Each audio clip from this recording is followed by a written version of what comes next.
Welcome to the Encore Audio Archives YouTube channel. I'm Taper Dave, and this is my channel. I've uploaded hundreds of talks here that I've recorded at meetings in West LA, and I've also recorded conventions starting in 2013. I've got a bunch of those up. And Walt and Mary Murray, the original owners of Encore Audio Archives, started the company in the 80s, and Walt recorded Joe and Charlie's and a bunch of stuff down in Vista, California. My sobriety date is June 20th of 1994. I hope you find something you like, so please like and subscribe to my channel and comment down below. If you want to hear something that I don't have or that you don't see, I'll see that I get it. Anyways, take care and have a great day if you want to. Good evening. My name is Bill, and I am an alcoholic. I think I'd like to thank Terry for asking me to share tonight, but I won't. Terry's an old friend, and I've known him, I guess, as long as I have been sober. To give you the statistics at the beginning, don't mind all of this stuff, but it has something to do with what I'm going to try to say tonight and share with you. I am 76 years old. If I don't drink and I don't die, I will be 14 years sober on the 22nd of February. What the hell year is this? 2003. I apologize.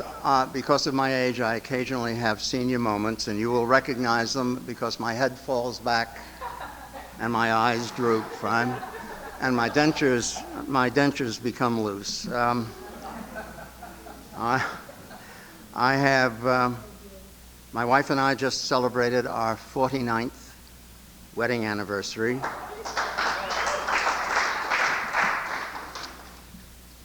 And the reasons are essentially simple. I finally became willing to surrender here. I became both willing and able to surrender. I genuinely believe that surrender and acceptance and willingness are all actions, that prayer is an action, that walking through those doors is an action. My sponsor is a man named Bill McDonald. Some of you know him. He's a brute and a beast, but he also produces our television show, which makes our relationship complex but interesting. He said to me many years ago, that I was going to have to do this with service. Somehow he saw that. He said, when you walk through those doors, Bill, that is a spiritual experience. Getting sober is a spiritual experience. Staying sober is a spiritual experience. Sitting down in a chair is a prayer. It's a cry for help. It's a way of saying, for God's sake, I can't do this myself. Please, someone, help me. I'll try to be brief because I know you have elections tonight. Terry, at 8:20? 8:20, tomorrow. No. It's been a long day for me. Let me first say, these are the result of my visit. You know, it says in chapter 5, half measures availed us nothing. No, half measures availed me a trip to St. John's a mental health sciences facility, to the locked psych ward on the fourth floor. I moved across there's a large entranceway, a kind of atrium there, and I moved from the old rehab detox that St. John's had across that atrium up to the fourth floor where they locked me up, and I made these in recreational therapy. And I have to tell this story. You see, Tom used to visit the old St. John's chemical dependency unit, right? And he would read to us from a 24-hour book or a 36-hour book or some kind of hour book. And I would listen to this, and number one, I had no idea how he had managed to stay sober. Number two, the last thing I wanted to do was sit there and try to imagine a stream and a tree and flowers and ducks and someplace God knows where, because what I wanted to do was drink. All I wanted to do was get out of there so that I could take a drink. My family intervened and brought me there, Two things happen in an alcoholic family. One is the loss of communication, the second is the loss of trust. Both of those had been systematically and thoroughly lost by the time they took me to my first rehab. My first meeting of Alcoholics Anonymous was December 1985. My sobriety date is some 3 years later. Quite clearly, somehow your message failed to reach me. Something wrong with that. The reason I come from some way of explaining why we celebrated 49 years, why I have managed to reach the age of 76, not only still functional, but remarkably productive. I've been up since 5 o'clock this morning. I did a radio interview this morning by telephone with a radio station in Atlanta, Georgia. I know that seems unlikely, Tom, but it's true. And did that sight unseen for 30 minutes. I have a book coming out in February. It's about science fiction, and the only reason I bring it up is because at times what goes on in my home group at the Marina Center seems a lot closer to science fiction than anything I've written about. My wife, there was a man named Luke Thomas. It was 1986. I was in my second rehab, I think, or my third, or my 44th. My memory of those years is a little blurred. A man named Luke Thomas, who was, I guess, my spiritual mentor. Some of you knew him, certainly. And who used to say to me pleasant, gracious, cordial, communicative things like, "You will not make it in this program. And when you learn to walk the way you talk, Bill, maybe you'll stay sober for 15 minutes. And when you have all of the answers and no questions, and you have answers to questions nobody has asked yet, you are not teachable." And I wasn't teachable. He said, when you are not teachable, the only voice you're hearing, and it's the voice you're hearing now, dummy, is the same voice that told you the last time that it was okay to take a drink. In any event, he convinced my wife, about whom he was singularly concerned, and I resented it bitterly at the time. I'm deeply grateful for it now. He's left us. He was, I think, 35 or 36 years sober when he passed on. He went to see my wife, and she was obviously distraught. She was a codependent. She once defined codependency for me as somebody who kisses a frog expecting the frog to turn into a prince, and instead of the frog turning into the prince, the codependent turns into a frog, and now you have two frogs, the codependent frog and the alcoholic frog, floating away on lily. Anyway, he said, forget him. Forget him. He said, he told her, as long as you are dependent on him, you are unable to look at your own problem. And he urged her to go to Al-Anon, and she did. And that was 1987. And she has been in Al-Anon ever since. She also went to CODA. That's Codependence Anonymous. That's a terrorist organization.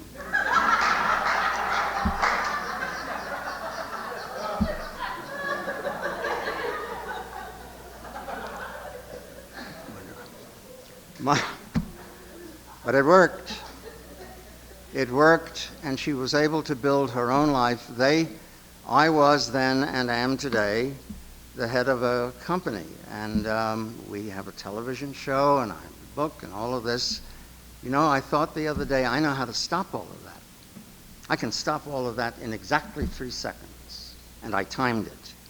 That's how long it would take me to reach for that drink, pick it up, and put it in my big mouth. 3 seconds. I know 2 things today. I used to hear Jack Prose start every time he shared with the same quote from chapter 3. We had to concede to our innermost selves that we were alcoholic. This That is the first step in recovery.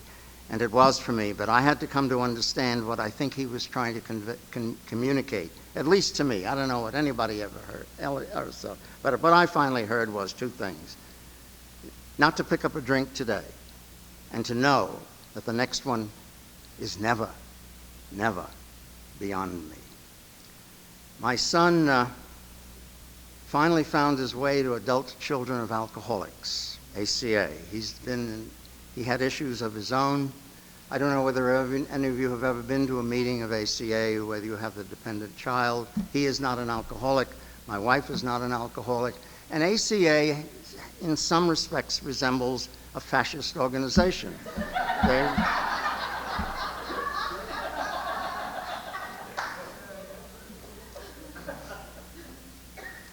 He had to learn that his father was an alcoholic and it wasn't his fault.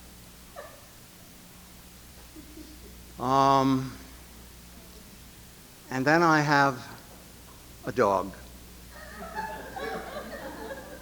Her name is Lady. She is in Codog.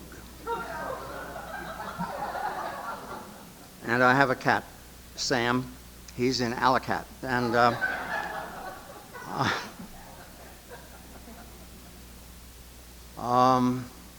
let me get sort of, I really need to tell this story. I promised Terry I would, and even if I hadn't, I'd tell it anyway. It's a joke I heard a long time ago, and I'd like to sort of share it with you because, in a sense, it's really about my wife and me. Bill died, you see.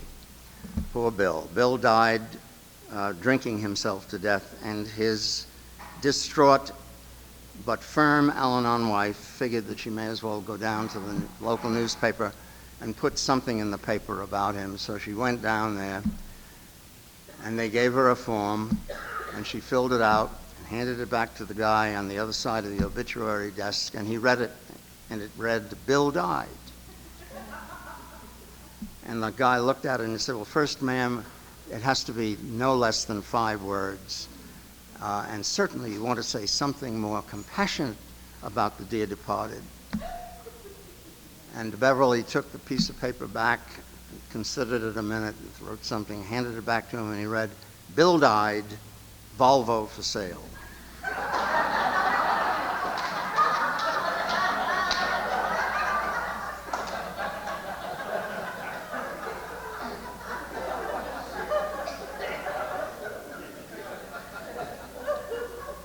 I told that joke in a room not unlike this once, and somebody sitting right down the front kept staring at me, and I finally said, "What's the problem?" And he said, "What's a Volvo?"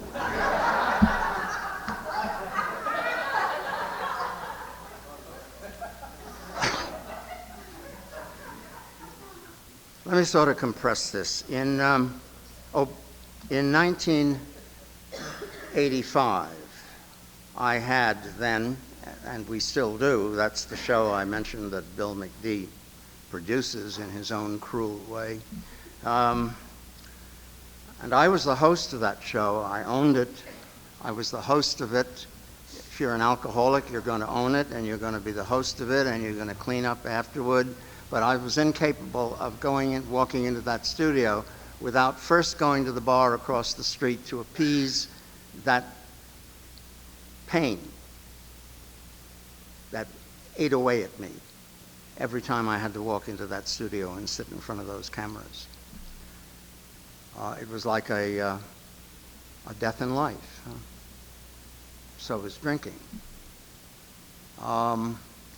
This day, in a sense, it was a kind of a turning point. Not the kind of turning point, not that moment, not yet that moment of pitiful and incomprehensible demoralization. Not that turning point. That came later. That came on a day in February 1989 when I ran out of options. I ran out of choices. I ran out of places to hide. I had only one direction to go in, and even then I went reluctantly. Rebellion absolutely dogged my every step. Tom saw me early on, saw me before I got there, saw me when I still considered all of you, well, what did I think of Alcoholics Anonymous? I thought it was people were guys, in in overcoats and army shoes came and sat in a room. I've learned subsequently that just sitting in a meeting of Alcoholics Anonymous is not, at least for me, would not make the difference. For me, sitting in a room, just sitting in a meeting of Alcoholics Anonymous was like sitting in a parking lot expecting to turn into a car. That was not going to happen. I didn't need to drink or want to drink. I had to drink. I had to drink. I had to silence that angry thing inside of me, that fear. We come here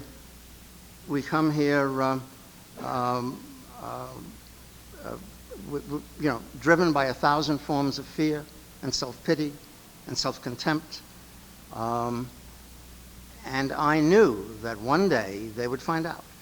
They would know I wasn't supposed to sit there. They would know that I wasn't supposed to do the interview. They would know who I really was. And that day I came in, and my son was producing the show then. By then we had lost all communication. By then we were incapable of talking. I mean, he would, he'd go on a vacation and send me a postcard, having a wonderful time, glad you're not here. And I had a guest. I was dressed immaculately. I had the wrong colored shirt on. My socks showed. That's not a good idea on camera when your socks show and they're not the same color. My suit was dirty, and I was out to lunch. I was on my permanent sabbatical, Life was in session, and I was on some damn detour. My guest that day was this man. I brought that with me. His name was Paul Erdman. Some of you have heard this story before, and I don't care. His name was Paul Erdman, and it was not this book. This was the book that made him famous, The Crash of '79. This was some other book, The Crash of '54, or Into Switzerland, or God knows what, something like that. He ultimately went to jail. I knew only the best people, I assure you. Anyway, he was my guest, and he was already in the studio. And I sort of sauntered into the studio with my usual bravado, I can't use the word bullshit here, can I? Thank you. That was my usual bravado bullshit. And I came into the studio, and I sat down, and here was Paul next to me. And I had this idea, I had this question I was going to ask him. It had been formulated in my head. And the question was going to go something like this. Why did you write this book? How long did it take? The usual garbage. How long did it take to write the book? And are the people in the book really fictional representations of real people? Tell me about it, Paul. That was the question in my mind. A tape of that show exists.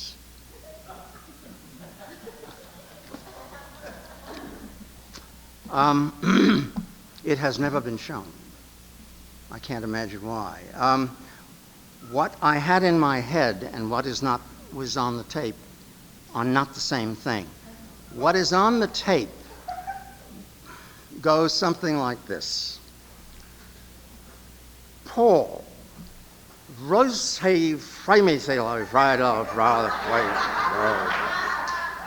Rory boys,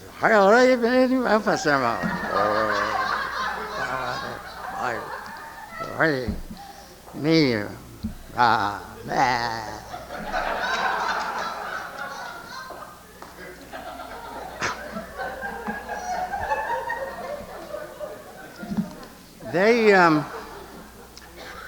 the studio said that I was never, ever to come back again, ever. And if they permitted me back in the studio, our studio privileges would be rescinded, and we would no longer be able to produce there, and I think the implied threat was we would no longer be able to produce anywhere in the civilized world. That was 1985. I went to a meeting of Alcoholics Anonymous that December. That's where I met Luke Thomas for the first time. I met the man who was subsequently to become my sponsor. His name was Dan Byrne. He too has left us. And they gave me a big book of Alcoholics Anonymous. Naturally, I wanted to pay for it. They insisted on giving it to me. And I used it as a doorstop, I think. I still have that book.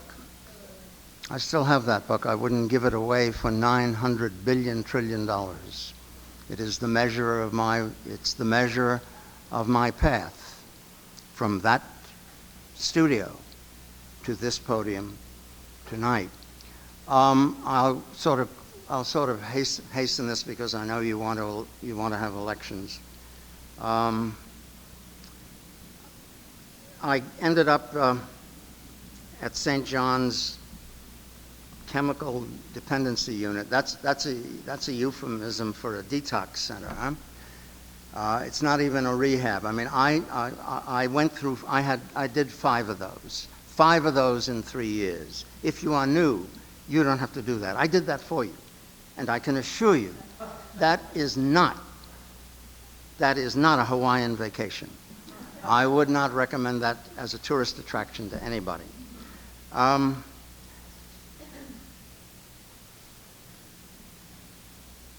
A day came when I managed to put together 1 whole year of sobriety, sort of, kind of, I don't know. I think, it seems to me somehow I was stealing somebody else's pills, but my memory of that is a little vague. Anyway, my sponsor at the time, Dan Byrne, was going to give me a birthday cake. He insisted on giving me a 1-year birthday cake, and he invited to that birthday people whose total sobriety added up to 105 million years. People like Jack Prose, people like Jack McNellis. I don't think I violate I infringe their anonymity inside these rooms, but I'm going to do it anyway. I don't care. Fred Ellis, who was still with us, and other men and women like that. Bobby Jean.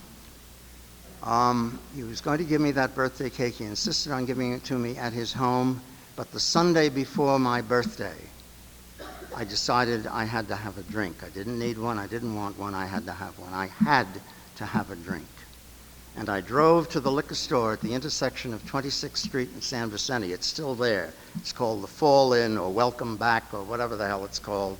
And I could see the corner of his house from where I stood at that intersection.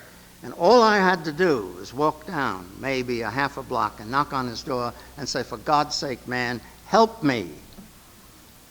I can't do this alone. I alone have to do it, but I cannot do it alone. And what do you think I did?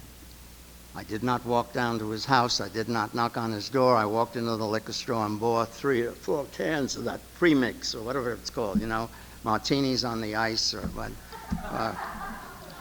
And I went home and I began to drink. And then I had the greatest idea of my life. And in a sense, it was. It wouldn't have met with approval at St. John's Chemical Dependency Unit, Tom, but it seemed like a good idea at the time. There was no way I was going to tell these people that I had had another drink. No way. I was not going to stand, Bill, this important drunk, producer, director, chairman of the board, facing the floor drunk. That's what I was. I was not going to tell them that I'd had another drink, and so I decided that what I would do is I would take the cake, and I would make my spiritual speech. You know? And when I was 5 years sober, I would subtract a year. That is not a good idea, because it is a secret, and it is a lie. And it cut through me like a red-hot iron. And a few weeks later, I began the binge that took me to St. John's Mental Health Sciences facility. That is a euphemism for a locked psychiatric ward. My son drove me there.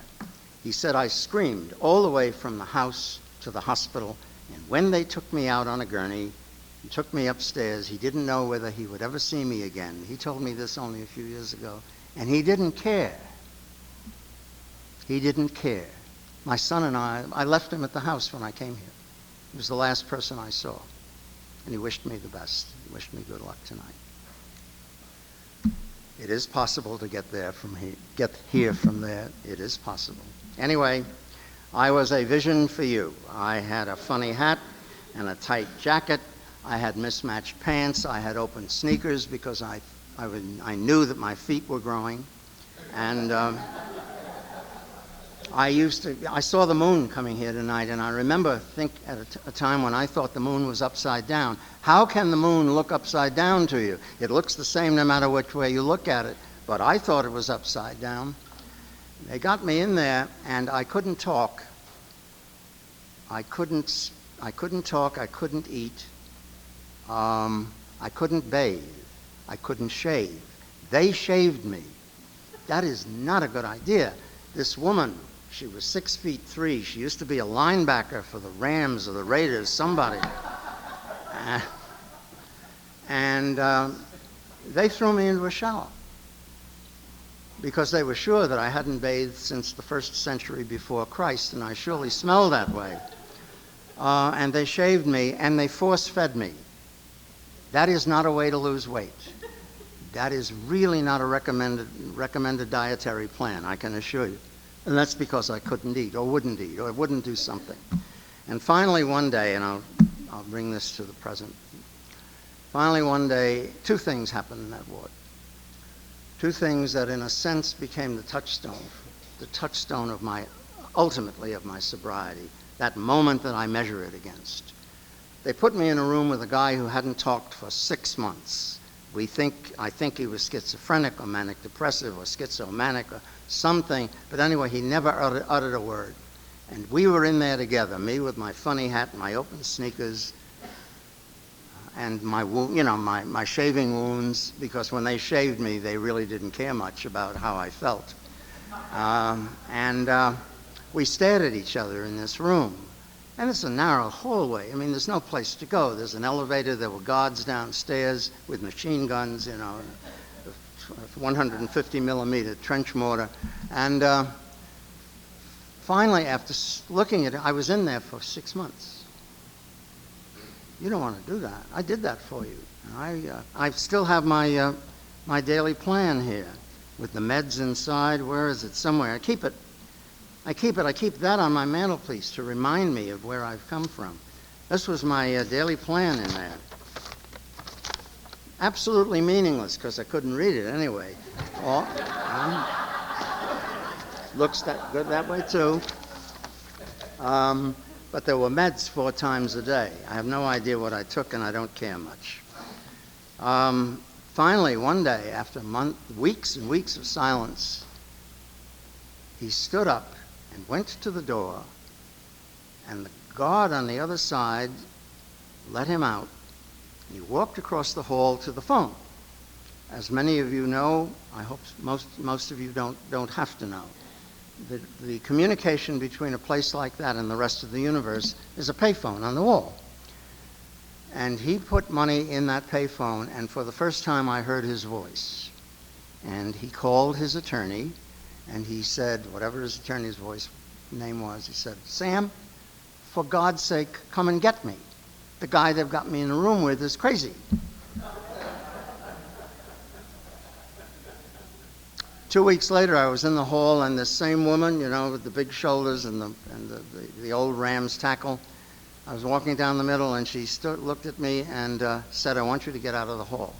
I can't stand looking at you one more second. You get out of here. I don't care where you go." There was no place to go. Get out of here. I don't want to lay eyes on you again for today and maybe for the next week. She said, You are a disgrace to this ward. I'd like to sorry to run over, Terry. I apologize. I'd like to end with something that a man named Sandy Beach once said.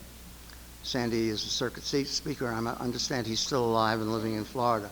And he said, Alcoholics Anonymous shows us why we need to search for God, and that is to find a power greater than ourselves that will solve our problem. Alcoholics Anonymous shows us how to search for God, and that is through the 12 steps of the program and through the 12 traditions, which after all do represent the collective higher power of the fellowship, and where to find God. And he said, it's on page 55. The great reality deep within, the great fact for us, the God's life in us, the God in us that is the good in us, the good in us that is the God in us. And it shows us one more thing, that we cannot do it alone. And surely a hopeless, helpless alcoholic like me cannot do it alone. I'd like to thank you one more time for allowing me to share the night. Have a great holiday season. God bless you all.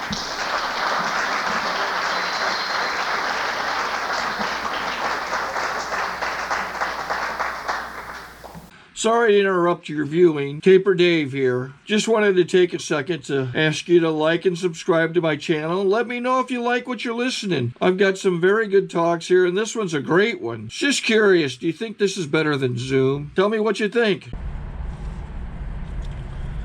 Okay, this is how I prepare my drone for launching. I like to do it inside the cab of my truck so I'm not standing outside in the weather. To install the joysticks for control, up and down, right and left, powered on. I have an Android phone that I use to connect it to the drone with. And it's actually controlled through the iPhone, through an app. Oops, wrong way. It's actually controlled through the iPhone, or through this Android phone, through the app. It's actually controlled through the Android phone, through an app, and you connect it through this short connection right here.